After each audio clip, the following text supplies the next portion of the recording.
क्या साइंटिस्ट ने सोल यानी आत्मा के होने का सबूत ढूंढ निकाला है? साइंटिस्ट ने शरीर से निकलती एक बहुत ही वियर्ड चीज, एक ऑरा की तरह दिखने वाली चीज को अपने इंस्ट्रूमेंट्स में कैप्चर कर लिया है।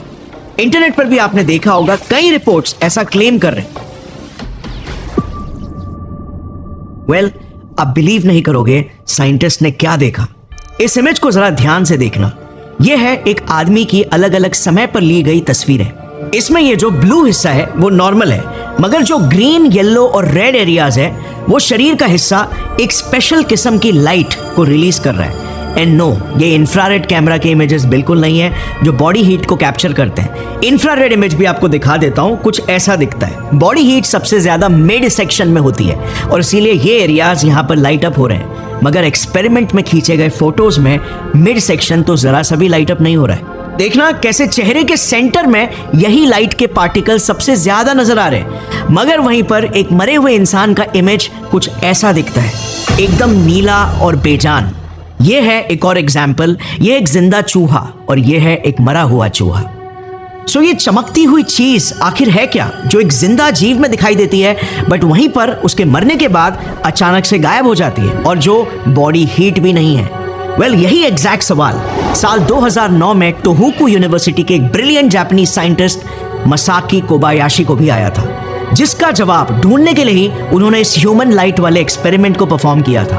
और मसाकी को कोई आइडिया नहीं था कि जो खोज वो करने वाले थे वो एक ऐसी क्रांति लाएगा जो हमारे दुनिया देखने के नजरिए को ही हमेशा के लिए बदल के रख देगा। वेल, इसी दौरान कईयों का ऐसा मानना था, इंक्लूडिंग मैनी साइंटिस्ट, कि इससे साफ सबूत सोल या फिर कॉन्शियसनेस के होने का हमें मिल ही नहीं सकता, और इसे बकायदा उन्होंने एक्सपेरिमेंट्स द्वारा परफॉर्म करके भी बताया। मगर मसाकी फिर भी इससे पूरी तरीके से कन्विंस नहीं थे। आखिर मसाकी इस अननोन लाइट सोर्स के बारे में ऐसा क्या जानते थे? साल 1923, सोवियत यूनियन, एक रशियन बायोलॉजिस्ट अलेक्जेंडर गुरविच ऑब्सेस्ड थे एक सवाल से कि एक सेल आखिर डिवाइड होकर 1 से 2 कैसे बनता है। इसके लिए वो माइक्रोस्कोप के अंदर कुछ ऑनियंस की जड़ों को क्लोजली ऑब्जर्व कर रहे थे और तभी उन्होंने देखा कि रूट के टिप के सेल्स किसी तरह आपस में कम्युनिकेट कर रहे थे। वो एक दूसरे तक मल्टीप्लाई होने के सिग्नल्स पहुंचा रहे थे, मगर स्लो केमिकल सिग्नलिंग के जरिए नहीं, बल्कि इंस्टेंट और इनविजिबल सिग्नलिंग के जरिए। उन्होंने हाइपोथेसाइज किया कि सेल्स कुछ तो इनविजिबल रेडिएशन को एमिट करते हैं जो बाकी के सेल्स को मल्टीप्लाई होने का सिग्नल भेजता है और इसी से सेल्स 1 से 2 होते हैं। इसे उन्होंने नाम दिया माइटोजेनेटिक रेडिएशन। मगर क्या वो अपने इस दावे को सही प्रूफ कर पाते? वेल, उन्होंने एक बहुत ही स्मार्ट एक्सपेरिमेंट डिजाइन किया इसे टेस्ट करने के लिए। उन्होंने 2 ऑनियंस लिए विथ रूट्स, जिसमें एक ऑनियन का रूट ग्रोइंग स्टेज में था। इसे सेंडर ऑनियन कहा गया जो सिग्नल को भेजेगा, और दूसरे ऑनियन को रिसीवर कहा गया जो सिग्नल को रिसीव करेगा। उन्होंने फिर सेंडर ऑनियन के रूट के टिप को दूसरे ऑनियन के रूट पर सटीकता से पॉइंट किया और बीच में क्वार्ट्ज के पतले से ग्लास को रखा ताकि कोई डायरेक्ट कांटेक्ट या केमिकल सिग्नलिंग ना हो पाए। अब कुछ दिनों के लिए उन्होंने सेटअप को ऐसे ही रहने दिया और फिर जब वापस आकर उन्होंने रिजल्ट्स को माइक्रोस्कोप के अंदर देखा, उनकी धड़कनें तेज हो गई, क्योंकि रिसीवर रूट के जिस एरिया में सेंडर रूट का टिप पॉइंट कर रहा था उस एग्जैक्ट एरिया में सेल्स भारी संख्या में मल्टीप्लाई हो चुके थे, दूसरे अनएक्सपोज एरिया से कई ज्यादा मात्रा में। और उसी के कुछ सालों पहले ही 1905 में, आपको याद होगा, आइंस्टाइन की स्पेशल थियरी ऑफ रिलेटिविटी भी पब्लिश हुई थी जो लाइट को एक फंडामेंटल आइडिया मानती थी। और इसीलिए गुरविच को अब पक्का यकीन हो चुका था कि ये इनविजिबल लाइट या कह लो ऑरा, माइटोजेनेटिक रेडिएशन वाकई में एग्जिस्ट करती है जो सेल्स को ग्रो होने का सिग्नल भेजती है। और अपने इसी खोज को उन्होंने फॉर्मली 1923 में एक रिसर्च पेपर में भी पब्लिश किया, जिसके बाहर आते ही मॉस्को से लेकर बर्लिन तक सभी साइंटिस्ट में एक बड़ी लहर फैल गई। गुरविच रातों रात रॉकस्टार बन गए और सभी साइंटिस्ट लेबोरेटरीज में इस एक्सपेरिमेंट को खुद रेप्लिकेट करने में लग गए। अब आता है कहानी में ट्विस्ट। कुछ ही सालों में करीब 500 से भी ज्यादा साइंटिस्ट ने जब इस क्लेम को इंडिपेंडेंटली टेस्ट किया तो सभी को मिक्स्ड रिजल्ट्स मिलने लग गए। कुछ को ग्रोथ दिखता तो कईयों को कोई भी डिफरेंस नहीं दिखता, और उस मिस्टीरियस लाइट का भी कोई प्रूफ किसी ने नहीं देखा। अब इससे कई सालों से चुप बैठे क्रिटिक्स को भी बोलने का मौका मिल गया। गुरविच के रिसर्च को कई साइंटिस्ट आंखों का धोखा कहने लगे। एक फिजिसिस्ट अर्विंग लैंगमोर ने तो इसे सीधा पैथोलॉजिकल साइंस ही कह दिया, यानी कि बेसिकली बीमार साइंस। मगर गुरविच अपनी इस खोज को लेकर 100% कन्विंस थे। उन्होंने 2 किताबें भी पब्लिश की, the theory of biological field 1944 और माइटोजेनेटिक रेडिएशन 1945। और अंतिम घड़ी तक अपने इस आइडिया का प्रचार करते करते वो 1954 में फाइनली चल बसे अपनी बेटी एना गुरविच के हाथों में एक जिम्मेदारी सौंपकर, उनकी थियरी को सच साबित करने की जिम्मेदारी। साल 1962 टेक्नोलॉजी थोड़ी सी एडवांस हो जाती है। एक स्पेशल किस्म के डिवाइस से एक्सपेरिमेंट करते हुए एना के हाथ कुछ बड़ा लगता है, जो उसके पिता की खोई हुई इज्जत को वापस से लौटा सकता था। यह डिवाइस था फोटोन काउंटर मल्टीप्लायर। ये बेसिकली जैसे नाम बताता है, फोटॉन्स यानी कि लाइट के पार्टिकल्स का काउंटर और एक मल्टीप्लायर है यानी कि एम्पलीफायर। जैसे एक ऑडियो एम्पलीफायर कैसे एक माइक में कैप्चर हुए लो ऑडियो इनपुट को एम्पलीफाई करता है, ये डिवाइस वैसे ही लो लाइट पार्टिकल्स के इनपुट को एम्पलीफाई करता है ताकि हम उन्हें इजीली मेजर कर सकें। एना ने इस डिवाइस को प्लांट सेल्स के आगे एक अंधेरे से बक्से में कुछ समय के लिए रखा और कुछ ही समय में एकदम पिच डार्कनेस होने के बावजूद भी ये डिटेक्टर लाइट के पार्टिकल्स को डिटेक्ट करने लगा। एंड वो एग्जैक्टली जैसे अलेक्जेंडर गुरविच ने कहा था कि ये सेल्स यानी कि कोशिकाएं वाकई में लाइट प्रोड्यूस करते हैं, जो बस हमें अपनी आंखों से नहीं दिखाई देते हैं, क्योंकि ये 200 से 300 नैनोमीटर्स के अल्ट्रा वायलेट स्पेक्ट्रम में होते हैं। Let me explain. ये देखो, ये है लाइट के पार्टिकल्स, फोटॉन्स। अब फिजिक्स में ये फोटॉन्स एक वेव की तरह ट्रैवल करते हैं और इसीलिए हम लाइट को एक इलेक्ट्रोमैग्नेटिक वेव भी कहते हैं। ये लाइट पार्टिकल्स वेव फॉर्म में डिफरेंट फ्रीक्वेंसीज में ट्रैवल करते हैं, मगर हम सिर्फ लाइट की वही फ्रीक्वेंसी को देख सकते हैं जो 380 से 780 नैनोमीटर्स के रेंज में ट्रैवल करते हैं, जिसे हम विजिबल लाइट स्पेक्ट्रम कहते हैं। मगर क्योंकि ये सेल्स 200 से 300 नैनोमीटर के रेंज में लाइट को रिलीज कर रहे थे, इसीलिए इस यूवी स्पेक्ट्रम की लाइट को हम अपनी आंखों से नहीं देख पाए।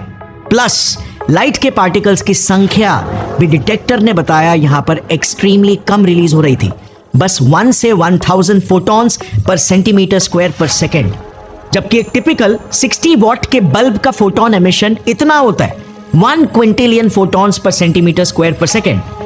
और इसीलिए अब तक लिविंग सेल से निकलती इस लाइट को कोई भी प्रूव नहीं कर पाया था। अब ये नई डिस्कवरी देखना आगे कैसे एक नया अननोन डायमेंशन ही खोल देगी। मगर क्या आपने देखा 1900s में डेटा कैप्चर करना कितना मुश्किल होता था?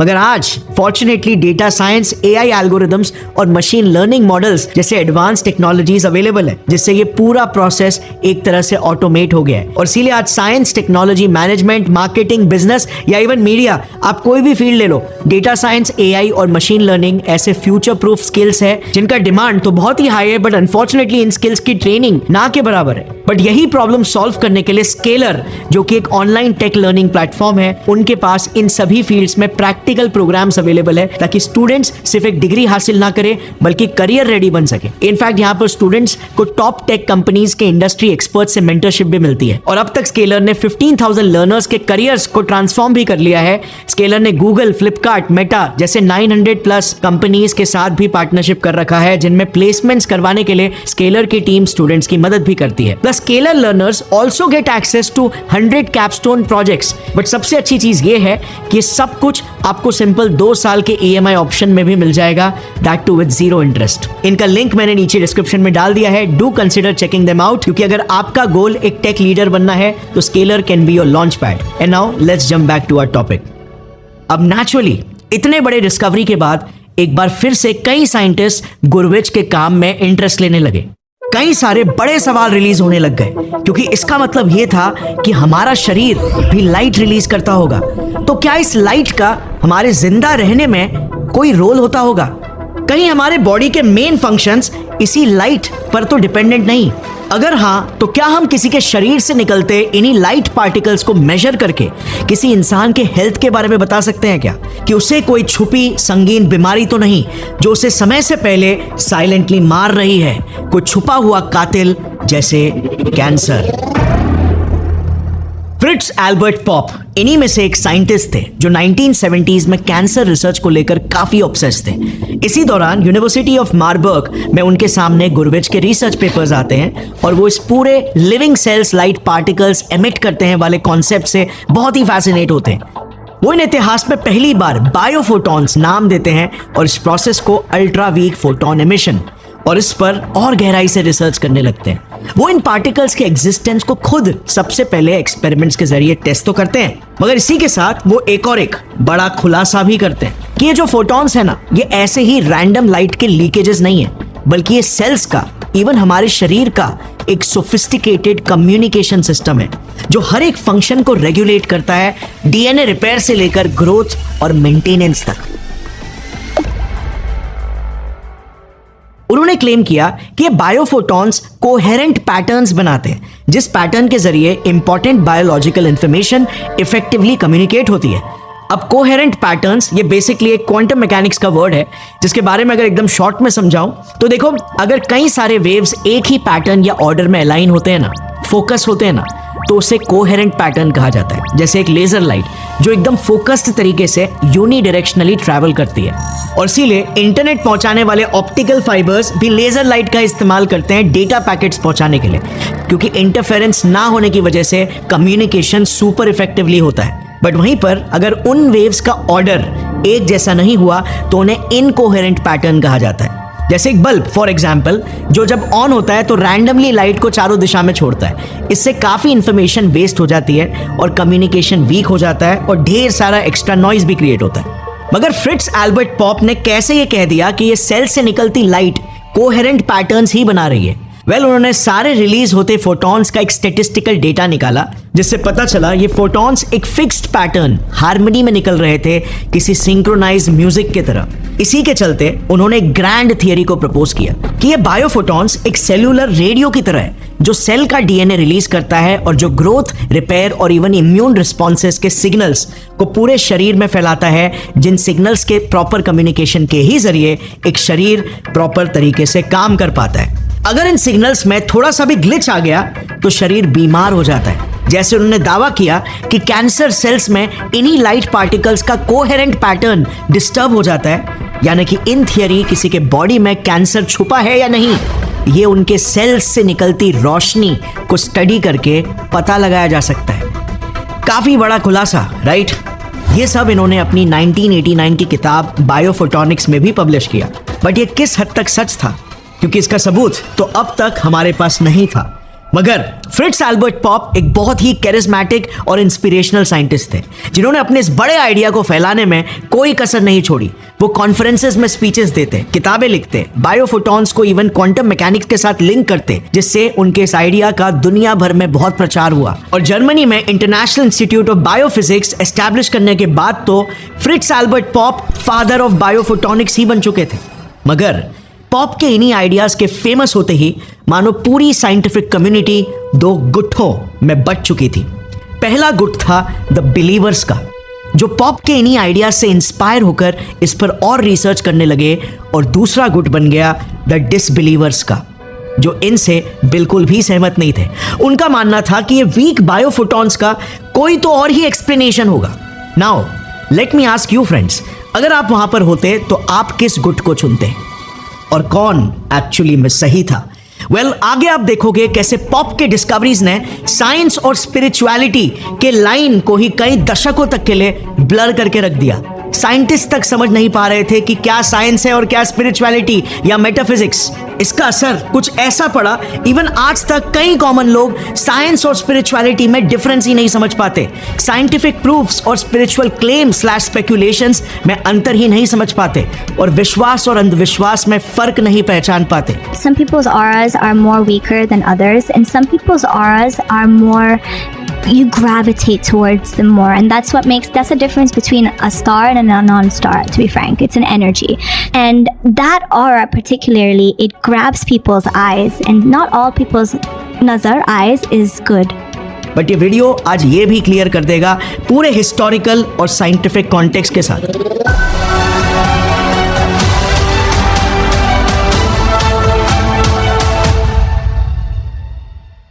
सो back to 1990s। Fritz Albert Popp से इंस्पायर होने वाले कई साइंटिस्ट में से एक थे रशियन साइंटिस्ट कॉन्स्टेंटीन कोरोटकोव, जिन्होंने 1990s में कुछ एब्सोल्युटली माइंड ब्लोइंग डिस्कवरीज का दावा किया, जिनमें से एक थी ये डिस्कवरी कि एक इंसान की मौत के बाद उसकी बॉडी 24 से 48 आवर्स तक धीरे धीरे करके कॉन्शियसनेस को एक ऑरा के रूप में छोड़ती है। वेल 1990s में कॉन्स्टेंटीन ने एक ऐसा डिवाइस बनाया जिससे वो सिर्फ एक इंसान की ऑरा, जिसे वो बायोफील्ड कहते थे, को मेजर करके पता लगा सकते थे कि पेशेंट का एनर्जी स्टेट क्या है, उसे कोई फिजिकल या मानसिक पेन या बीमारी तो नहीं।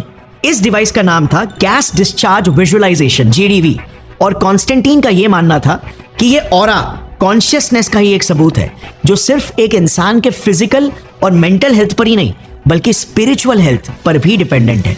1998 में उन्होंने एक किताब भी लिखी जिसका नाम था लाइट आफ्टर लाइफ, जिसमें उन्होंने कई कंट्रोवर्शियल क्लेम्स किए। जैसे उन्होंने लिखा कि इंसान के मरने के बाद उसकी बॉडी धीरे धीरे करके अपने ऑरा यानी कॉन्शियसनेस को अपने आसपास के एरियाज और ऑब्जेक्ट्स में रिलीज करती है, जैसे मानो शरीर से आत्मा निकल रही हो। उनके हिसाब से इसे GDV डिवाइस से मेजर भी किया जा सकता है, क्योंकि आसपास के ऑब्जेक्ट्स के एनर्जी लेवल्स चेंज होने लगेंगे। इवन एक इंसान कैसे मरा उस पर भी डिपेंड करता है कि वो कैसी ऑरा छोड़ेगा। अगर वो अननेचुरल या वायलेंट तरीके से मरा हो तो उसके शरीर से निकलने वाले ऑरा की लाइट भी एकदम इंटेंस, इररेगुलर और प्रोलॉन्ग्ड होगी, जो अनरिजॉल्व्ड इमोशंस को रिफ्लेक्ट करेगी। और अगर पीसफुल तरीके से नेचुरल डेथ हुई हो तो स्टेडी एंड स्मूथ तरीके से रिलीज होगी। बेसिकली कॉन्स्टेंटीन ने अपने काम से साइंस और स्पिरिचुअलिटी को जोड़ने की कोशिश की, जो कि अच्छी कोशिश थी, बट अनफॉर्चुनेटली जितनी पॉपुलैरिटी इनके बुक को मिली उतना इनके काम ने साइंटिफिक कम्युनिटी में क्रेडिबिलिटी हासिल नहीं की, क्योंकि कॉन्स्टेंटीन के एक्सपेरिमेंट्स बहुत ही छोटे सैंपल साइजेस में किए गए थे और कोई भी एक्सपेरिमेंट पीयर रिव्यूड नहीं था, यानी कि मल्टीपल दूसरे साइंटिस्ट द्वारा टेस्टेड और वेरीफाइड नहीं था। मतलब अच्छा चांस था कि शायद कॉन्स्टेंटीन रिजल्ट्स को मिस इंटरप्रेट कर रहे थे, यानी अलग तरीके से देख रहे थे। आगे बताऊंगा इनके साथ एग्जैक्टली क्या हुआ था। मगर 1990s में ही एक साइंटिस्ट थे जापान से, मसारू इमोटो, जो आज भी एक्सट्रीमली पॉपुलर है और जिन्होंने तो एक कदम और आगे जाकर इसी लाइट के कॉन्शियसनेस या एनर्जी फील्ड होने वाले आइडिया को यूनिवर्सल बता दिया, यानी कि सिर्फ इंसानों में ही नहीं बल्कि कॉन्शियसनेस एक फील्ड की तरह होती है जो पूरे यूनिवर्स में है, इंक्लूडिंग वाटर, यानी कि पानी में भी। यस, पानी में कॉन्शियसनेस। कई लोग तो इस आइडिया को पानी पीकर भी नहीं निकल पाएंगे, बट इमोटो ने पानी से बात करते हुए कुछ माइंड ब्लोइंग एक्सपेरिमेंट्स परफॉर्म करके दिखाए, इसे प्रूफ करने के लिए, जो कि वर्ल्ड फेमस भी हुए। उन्होंने 2 कंटेनर्स में डिस्टिल्ड यानी कि प्योर पानी लिया। एक कंटेनर को उन्होंने पॉजिटिव मैसेजेस से एक्सपोज किया और दूसरे को नेगेटिव मैसेजेस से। जैसे उन्होंने एक कंटेनर के बाहर कुछ पॉजिटिव वर्ड्स को चिपकाए इनवर्ड फेसिंग एंगल में, वर्ड्स जैसे कि लव, ग्रैटिट्यूड, पीस, हार्मनी, तो वहीं पर दूसरे कंटेनर में उन्होंने नेगेटिव वर्ड्स को चिपकाए जैसे हेट, ईविल, स्टूपिड और डिसगस्ट। अब पॉजिटिव कंटेनर के सामने उनके स्टाफ पॉजिटिव वर्ड्स को वर्बली भी बार बार दोहरा रहे थे, तो नेगेटिव कंटेनर्स के सामने नेगेटिव वर्ड्स को दोहरा रहे थे। और फिर फाइनली उन्होंने उन दोनों कंटेनर्स में से छोटे 0.5 ml के सैंपल्स लिए, उन्हें एक प्लेट में डाला और उसे -20 डिग्री सेल्सियस में फ्रीज करने के लिए रख दिया। उन्होंने पाया कि पॉजिटिव कंटेनर्स के सैंपल्स के आई स्ट्रक्चर्स या स्नोफ्लेक्स ज्यादा हेल्दी और स्ट्रक्चर्ड और सिमेट्रिकल थे, मगर वहीं पर नेगेटिव मैसेज को एक्सपोज्ड वाटर के आइस का स्ट्रक्चर बहुत ही एसिमेट्रिकल, अनहेल्दी और इररेगुलर सा था। इसे उन्होंने कई बार टेस्ट किया अलग अलग मैसेजेस के साथ। इवन उन्होंने सिटीज के टैप वाटर और नेचुरल माउंटेन वाटर में भी फर्क निकाला और कहा सिटीज के टैप वाटर में बहुत ज्यादा नेगेटिव एनर्जी होती है और नेचुरल वाटर में positive energy. When water travels in the city, it collects negative information from the people and pollution.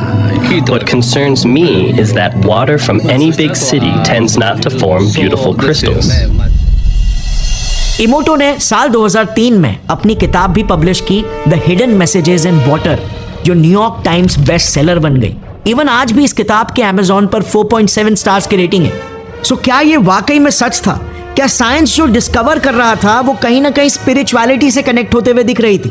जैसे इमोटो ने ये भी कहा था कि वाटर हमारे 4 डिमेंशंस को सोल के 5th डिमेंशन से कनेक्ट करता है। क्या इमोटो ने कुछ मिस कर दिया था? वेल, इसका जवाब भी बहुत ही जल्द आपको आगे दूंगा। बट अभी के लिए जरा फोकस करते हैं साइंटिस्ट के गुट नंबर 2 पर, द डिसबिलीवर्स पर। सेकेंड स्कूल ऑफ थॉट वाले साइंटिस्ट जो फ्रिट्ज एल्बर्ट पॉप के इंटरप्रिटेशन से बिल्कुल भी सहमत नहीं थे। उन्हें लगा पॉप एक्सपेरिमेंट में मिलने वाले रिजल्ट्स को मिस इंटरप्रेट कर रहे हैं और भटक गए। इस ग्रुप में मेजरली 3 साइंटिस्ट थे, फ्रिट्ज से शेफर, टेरेंस क्विकेंडन और जापान से मासाकी कोबायाशी। देखो उस वक्त तक तो ये without a doubt proper experimental proofs के साथ एस्टैब्लिश हो चुका था कि हमारी बॉडी और इवन प्लांट और एनिमल सेल्स बहुत ही वीक इंटेंसिटी की लाइट छोड़ते हैं, अल्ट्रा वीक फोटोन एमिशंस या बायोफोटॉन्स। जैसे हमने देखा था कुछ 1 से 1000 फोटॉन्स पर सेंटीमीटर स्क्वायर पर सेकेंड के रेंज में। मगर पॉप की जो ग्रैंड थियरी थी इसे कॉन्शियसनेस से लिंक करने की, वो इन साइंटिस्ट के हिसाब से बहुत ही स्पेकुलेटिव थी and not at all based on evidence. But in scientist के पास एक ऑल्टरनेटिव एक्सप्लेनेशन था, एक ऐसा आइडिया जो 1930s में ही यानी कि 50 साल पहले से ही पैरेलली डेवलप होना स्टार्ट हो चुका था। कहानी की शुरुआत 1930s के ही दशक से होती है जब साइंटिस्ट अलेक्जेंडर होलैंडर ने पहली बार गुरविच के आइडिया को टेस्ट किया था और कहा कि ये वीक सी रोशनी एक्चुअली में सेल्स में हो रहे केमिकल रिएक्शन की वजह से भी क्रिएट हो रही हो सकती है एज अ बाय प्रोडक्ट। जैसे हमने सी क्रीचर्स और कुछ फ्लाइज जैसे जुगनुओं में बायोल्यूमिनेसेंस देखा है ना, वैसे ही टाइप की कोई तो लाइट होगी। बट ये बस उनका एक बेसिक सा आइडिया था विदाउट एनी एविडेंस, जिस पर फिर 1950s में फोटो मल्टीप्लायर इन्वेंट होने के बाद 2 अमेरिकन साइंटिस्ट बर्नार्ड स्ट्रेलर और विलियम आर्नोल्ड ने काम किया और इन्होंने प्लांट्स और एल्गी सेल्स पर इस आइडिया को रिगरसली टेस्ट किया। अब कई एक्सपेरिमेंट्स और टेस्ट्स करने के बाद उन्होंने बकायदा इसे रिसर्च पेपर में भी पब्लिश किया।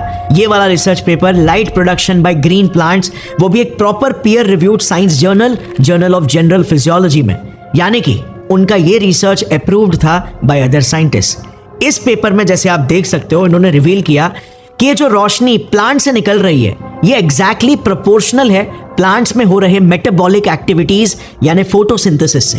तो चलो अब तक ये तो क्लियर हो गया था कि इस लाइट का मेटाबॉलिज्म के साथ कोई तो लिंक है जिसे केमिल्यूमिनेसेंस भी कहते हैं। मगर ये वीक फोटॉन्स एग्जैक्टली क्रिएट कैसे हो रहे हैं, इनके पीछे का एग्जैक्ट मैकेनिज्म क्या है, फिजिक्स और केमिस्ट्री के कायदे या फिर स्पिरिचुअल कानून, इसे एकदम रूट लेवल पर समझने के लिए हमें एडवांस टेक्नोलॉजी की जरूरत थी ऑप्टिक्स और फोटोग्राफी में। और 1980s में सिर्फ एक ही देश था जो इसमें सबसे आगे था। बताओ कौन सा देश? जिस देश में इवन आज तक ऑलमोस्ट सारे के सारे टॉप कैमरा मैन्युफैक्चरिंग कंपनीज भरे पड़े, जापान। मासाकी कोबायाशी जापान के टोहोकू यूनिवर्सिटी के एक बायोफिजिक्स और इलेक्ट्रॉनिक्स के रिसर्चर हैं। ये 1980s से ही फ्रिट्ज एल्बर्ट पॉप के one of the biggest sceptic रहे हैं और इन्होंने एक बहुत ही यंग एज से ही प्लांट सेल्स पर रिसर्चेस करना शुरू कर दिया था। ये जानते थे कि अगर सेल से निकलती रोशनी के रूट कॉज तक पहुंचना है तो हमें बहुत ही एडवांस्ड इमेजिंग टेक्नोलॉजी की जरूरत पड़ेगी और इसीलिए वो लेट 80s से ही जापानीज इंडस्ट्रीज के साथ रिसर्च टाई-अप्स करना शुरू कर दिए थे। और 1999 में फाइनली उन्हें एक बहुत बड़ा ब्रेक थ्रू मिला। कोबायाशी ने कंपनीज जैसे हमामात्सु फोटोनिक्स के साथ मिलकर एक्सट्रीमली सेंसिटिव इमेजेस कैप्चर कर पाने के लिए एक सुपर एडवांस कैमरा बनवा लिया था, एक cooled charge coupled device camera, CCD camera. ये कैमरा मानो एक ब्लैक एंड व्हाइट टीवी से सीधा कलर टीवी के लेवल का शिफ्ट था, क्योंकि नंबर 1 ये कैमरा -120 डिग्री सेल्सियस तक कूल किया जाता था जिससे इमेज कैप्चरिंग में थर्मल नॉइस ना के बराबर कैप्चर होती। नंबर 2 ये लिटरली एक सिंगल फोटॉन्स को तक डिटेक्ट कर सकता था, उनके exact location in space and time के साथ। पहले के फोटो मल्टीप्लायर ट्यूब डिवाइसेस तो सिर्फ फोटॉन्स को एक ही पॉइंट सोर्स में बस डिटेक्ट कर सकते थे, यानी बस कंफर्म कर सकते थे कि यस फोटॉन्स रिलीज हो रहे हैं, बट उनका रियल टाइम मल्टीपल लोकेशंस में इमेजिंग नहीं कर सकते थे। नंबर 3 ये नए CCD कैमरास एक पूरा 2D रियल टाइम मैप बना सकते थे जो रियल टाइम इवॉल्व होता है based on the flow of photons. मतलब इससे अब हमें एग्जैक्टली पता चल सकता था कि एक सिस्टम में फोटॉन्स कहां से, कैसे और कब और कितने रिलीज हुए, जिससे लिटरली आप इन अल्ट्रा वीक फोटॉन एमिशंस को बहुत ही एक्यूरेटली स्टडी कर सकते थे। और नंबर 4 हाई थ्रूपुट लेंस के जरिए एक साथ लार्ज अमाउंट्स ऑफ इंफॉर्मेशन को भी प्रोसेस करना अब इजी हो गया था। इस जनरेशनल लीप वाले टेक्नोलॉजी के साथ कोबायाशी तैयार हो चुके थे एक हिस्टोरिकल एक्सपेरिमेंट कंडक्ट करने के लिए। एक रैट यानी चूहे के दिमाग से निकलती रोशनी को स्टडी करने के लिए, उसके एग्जैक्ट सोर्स को पिन पॉइंट करने के लिए। एक्सपेरिमेंट काफी सिंपल था। उन्होंने कुछ चूहे लिए जिनके ब्रेन्स को एक्सपोज किया। इन्हें एक अंधेरे कमरे में सीसीडी कैमरास के आगे लगभग 20 मिनट के लिए रख दिया गया। साथ ही में इनके सिर के साथ एक ईईजी मशीन को भी कनेक्ट किया गया ब्रेन की इलेक्ट्रिकल एक्टिविटीज को भी मेजर करने के लिए, और एक डिवाइस सीबीएफ यानी सेरिब्रल ब्लड फ्लो डिवाइस भी रखा गया उनके ब्लड फ्लो और रिजल्टेंटली ऑक्सीजन लेवल्स को भी मॉनिटर करने के लिए। सो इनको अब बेसिकली 3 टाइप का डेटा मिलने वाला था ब्रेन से। नंबर 1 ब्रेन की electrical activity, number 2 blood flow और ऑक्सीजन लेवल्स का डेटा, और नंबर 3 फोटोन एमिशन के एग्जैक्ट लोकेशंस और टाइम पीरियड्स का एक 2D graphical data. Experiment run करने पर इन्होंने कुछ इंटरेस्टिंग पैटर्न्स नोटिस किए। जब जब ब्रेन में इलेक्ट्रिकल एक्टिविटी या ऑक्सीजन लेवल्स स्पाइक होते, तब तब ब्रेन ज्यादा फोटॉन्स को रिलीज करता, और ये पैटर्न बिल्कुल कंसिस्टेंट था। अब इलेक्ट्रिकल एक्टिविटी और ऑक्सीजन कंजम्पशन के इंक्रीज होने का मतलब तो साफ था कि सेल्स में न्यूरोनल एक्टिविटी हो रही है, जिसे सपोर्ट करने के लिए मेटाबॉलिज्म यानी कि एनर्जी प्रोडक्शन हो रहा है।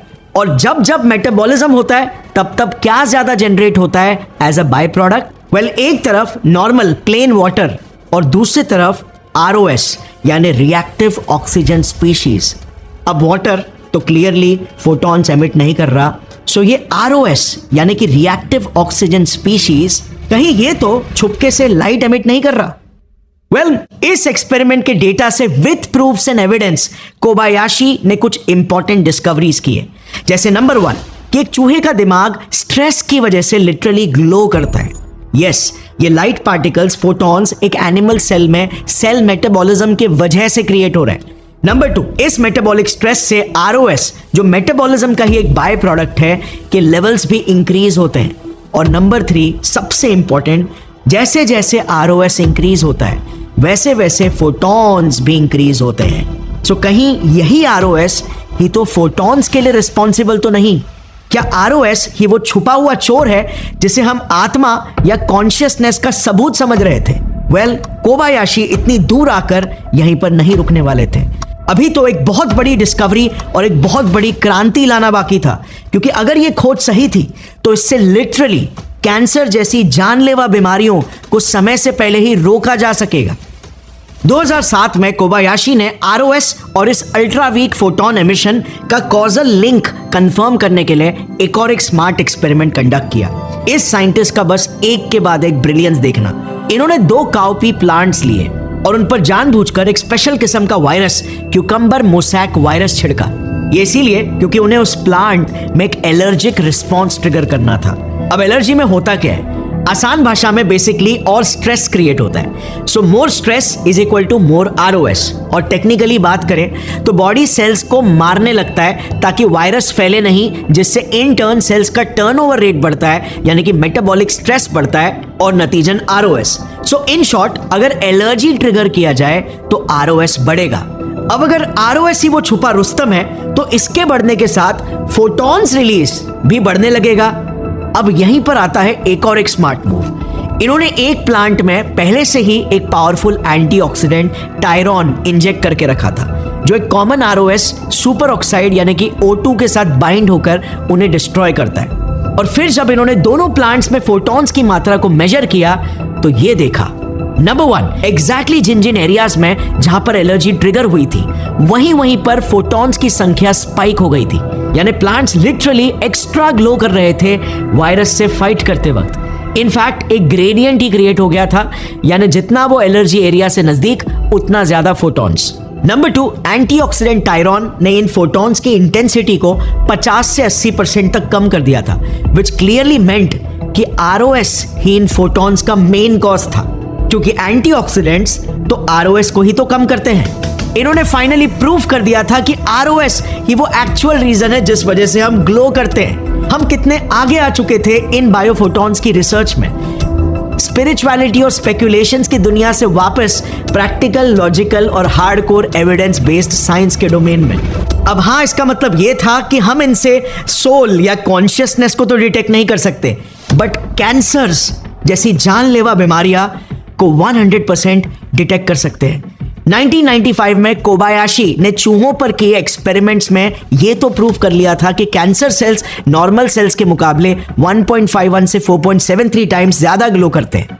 यानी कि एक तरह से ये कैंसर सेल्स लिटरली रोशनी के जरिए मदद की चीखें लगा रहे। बट ये एक्सपेरिमेंट्स चूहों पर किया गया था और साल 2004 में इन्होंने इंसानों में भी एडवांस्ड कैंसर सेल्स इमेजिंग के जरिए ये प्रूफ कर दिया कि cancer cells indeed normal cell से कहीं ज्यादा फोटॉन्स एमिट करते हैं, क्योंकि वो तेजी से अनकंट्रोलेबली फैलते हैं। इसका मतलब साफ था कि कैंसर का सबसे पहला ट्यूमर क्रिएट होने से भी पहले उसे एकदम बहुत ही अर्ली स्टेज में डिटेक्ट किया जा सकता है। आज हम कैंसर्स को सिर्फ ट्यूमर्स होने के बाद ही डिटेक्ट कर पाते हैं बायोप्सीज और एमआरआई स्कैन्स के जरिए। But just imagine tumours create होने से ही पहले सेल्स की एक्टिविटी में एबनॉर्मेलिटी को पहले ही पहचान लिया जाए तो कितनी जानें बच सकती है, क्योंकि कैंसर रिकवरी में समय का तो सबसे बड़ा महत्व होता है। 2009 में कोबायाशी ने यह प्रूव किया कि हमारे शरीर का ग्लो हमारे बॉडी क्लॉक यानी सर्केडियन रिदम से एग्जैक्टली मैच करता है। दिन में जब मेटाबॉलिज्म हाई रहता है तो हम लिटरली ज्यादा ग्लो करते हैं और रात में रेस्ट के समय हम कम ग्लो करते हैं। 2019 में तो इन्होंने एक बहुत ही ब्यूटीफुल चीज दिखाई, नेचर का मिरेकल।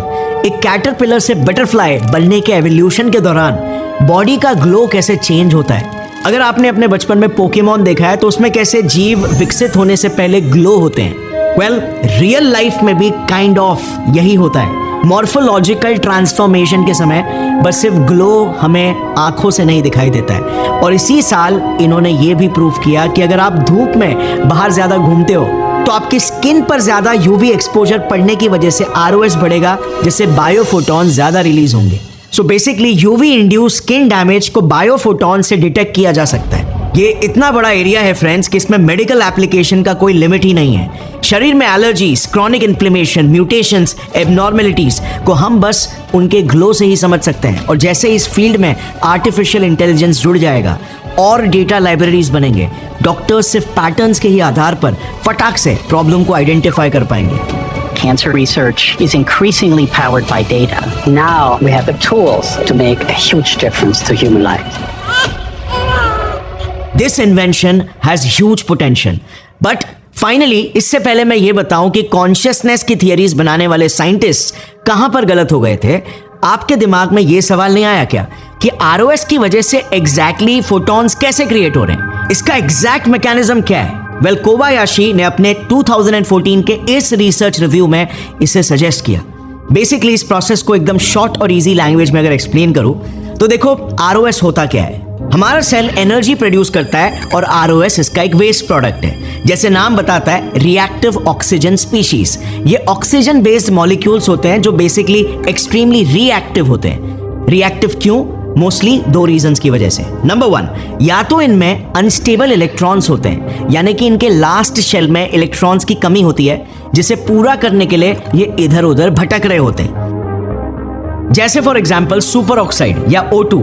समझ लो ये ऑक्सीजन मॉलिक्यूल्स एक सिंगल वर्जिन लड़के के जैसे होते हैं। या फिर नंबर 2, ये स्टेबल मॉलिक्यूल्स तो होते हैं मगर इनके आपस में बॉन्ड वीक होते हैं, जैसे हाइड्रोजन पेरोक्साइड H2O2। इसमें ऑक्सीजन का बॉन्ड वीक है और एक अनहैप्पी अरेंज्ड मैरिज में फंसे वाइफ की तरह ये रेडी है किसी और से इश्क लड़ाने के लिए, किसी और से बॉन्ड होने के लिए। अब क्या होता है, अगर ये नाजायज रिश्ता सेट हो जाए तो घर बर्बाद हो जाता है, राइट? एग्जैक्टली ऐसा ही होता है हमारे बॉडी में भी। इलेक्ट्रॉन्स के लिए डेस्परेट आरओएस हमारे सेल्स के डीएनए, प्रोटीन और लिपिड्स से इलेक्ट्रॉन्स छीनने की कोशिश करते हैं और उनके स्ट्रक्चर को कमजोर बना देते हैं। ऐसे समझो क्या होगा अगर एक बिल्डिंग के बेस से आप कॉन्स्टेंटली उसकी ईंटें निकालने लगो तो वो बिल्डिंग कोलैप्स कर जाएगी, राइट? एग्जैक्टली ऐसा ही होता है हमारे शरीर में भी। बट ये जो भी रिएक्शंस हो रहे होते हैं, आरओएस के इलेक्ट्रॉन्स ट्रांसफर हो रहे होते हैं, ये बेसिकली जैसे हमने फिजिक्स में पढ़ा है, इलेक्ट्रोमैग्नेटिक फील्ड में फोटॉन्स बनकर हमें नजर आते हैं। ये इलेक्ट्रॉन्स के इधर उधर पुश होने का मोमेंटम ही तो हमें लाइट पार्टिकल्स फोटॉन्स के रूप में नजर आता है। सो ये है बेसिकली एक्चुअल रीजन हमारा शरीर ग्लो क्यों करता है। अब let me also clear this guys, और ये मैंने खुद भी जस्ट हाल ही में कुछ ही महीने पहले ही जाना था। ROS is not all bad. In fact normal मात्रा में तो हमारे शरीर को इसकी बहुत जरूरत है, क्योंकि ये बहुत इंपॉर्टेंट सिग्नलिंग का काम करता है जो बॉडी को रिकवर करने का और डिटॉक्सिफिकेशन करने का मैसेज भेजता है। अलग अलग सेल्स तक ये सिग्नल्स भेजता है। इनफैक्ट ये ROS डिटॉक्सिफिकेशन के लिए एक्सट्रीमली जरूरी है। अगर आप बॉडी बिल्डिंग करते हो तो ROS के बिना आपकी बॉडी बनेगी ही नहीं, क्योंकि हार्डकोर वर्कआउट के बाद प्रोटीन सिंथेसिस के मैसेज को भी ROS मॉलिक्यूल्स ही एक्सट्रीमली इफेक्टिवली कम्युनिकेट करते हैं, जिससे बॉडी मसल बिल्डिंग शुरू करता है। इनफैक्ट एक रिसर्च में तो एंटीऑक्सीडेंट्स जैसे विटामिन C और vitamin E supplementation right before या आफ्टर वर्कआउट ने मसल बिल्डिंग स्टिमुलेशन को काफी हद तक ब्लंट कर दिया था, और कुछ महीने बाद जो लोग ये सप्लीमेंटेशन ले रहे थे उनके कम मसल्स बने थे। सो ROS के हमारे बॉडी में नॉर्मल लिमिट्स में कई इंपॉर्टेंट रोल है, बट अगर ये इंक्रीज हो जाते हैं तो ये डिस्ट्रक्शन कॉज करते हैं। सो इन अ वे, जैसे गुरविच ने सबसे पहले कहा था कि ये जो लाइट हमारे शरीर से निकल रही है ये ग्रोथ के सिग्नल्स भेजती है, ये काइंड ऑफ सच है। आई मीन नॉट लिटरली कि फोटॉन्स कोहेरेंट पैटर्न्स के जरिए मैसेजेस भेज रहे हैं, बट इस लाइट के पीछे की जो असली सच्चाई है, ROS ये मैसेजेस जरूर भेज रही है। यू नो, साइंस एक ब्यूटीफुल सफर है डिस्कवरी का, जो फंडामेंटल से बिल्ड होता है और धीरे धीरे ग्रो होता है एविडेंस के बेसिस पर। एक बड़ी डिस्कवरी को लोग कितने अलग अलग एंगल से देखते हैं, कोई स्पिरिचुअल एंगल से तो कोई प्रकृति का ही एक ब्रिलियंस। मेरा मकसद आपको इस वीडियो में साइंस कैसे डेवलप होता है over a period of time वो भी बताना था। साइंस फंडामेंटल से बिल्ड होता है, और फ्रिट्ज एल्बर्ट पॉप, कोरोत्कोव और मसारू इमोटो ने कुछ साइंटिफिक डिस्कवरीज के बेसिस पर अपनी कई थियरीज बना तो ली, विजुअल एक्सपेरिमेंट्स करके इन्हें डेमोन्स्ट्रेट भी कर दिया, लेकिन इनके कोई भी एक्सपेरिमेंट्स पीयर रिव्यूड नहीं थे, यानी कि दूसरे साइंटिस्ट द्वारा चेक होकर किसी रेप्यूटेड साइंस जर्नल में ये पब्लिश नहीं हुए। पॉप का अपने मैजिकल लाइट के कोहेरेंट पैटर्न्स बनाने का डेटा भी कंसिस्टेंट नहीं पाया गया। कोरोत्कोव तो अपने GDV डिवाइस से कोई मैजिकल ऑरा या एनर्जी फील्ड्स नहीं, बल्कि एक्चुअल में मॉइस्चर, प्रेशर और इलेक्ट्रिकल कंडक्टिविटी देख रहे थे। और इमोटो, वो तो बिजनेसमैन थे, अपने बुक को न्यूयॉर्क टाइम्स बेस्ट सेलर तक पहुंचाकर खुश थे। मगर इन आइडियाज ने आज तक एक बहुत बड़ी इंडस्ट्री क्रिएट कर दी है, जो बिल्कुल pseudo science, parapsychology, mystical science और इवन स्पिरिचुअल साइंस के नाम से चलती है। और आज भी करोड़ों लोग इन बेबुनियाद चीजों में बिलीव करते हैं। साइंटिफिक आवाज दब जाती है और सेंसेशनल स्टोरीज हमेशा प्रमोट होती है। ये मिस्टिकल आइडियाज किसी साइंटिफिक जर्नल में कभी पब्लिश नहीं हुए, सिर्फ पब्लिश हुए इनकी किताबों में। और ये आइडियाज एग्जैक्टली वही थे जो लोग सुनना चाहते थे, ना कि जो एक्चुअल बोरिंग सच्चाई है। इनके लार्जर देन लाइफ थियरीज और कैरिस्मेटिक स्टोरी टेलिंग की गूंजों के तले सच्चाई की धीमी आवाज दबी रह गई। और फिर अंत में जब सच्चाई ने सारे सबूतों के साथ खुद को दुनिया के सामने पेश किया, समझने वाले समझ गए और जो ना समझे वो जय Hind. Before I end this video, don't forget to check out Scalar Friends, जो कई प्रैक्टिकल ग्रोथ प्रोग्राम्स ऑफर कर रहे हैं जिनसे आप करियर रेडी बन सकते हो।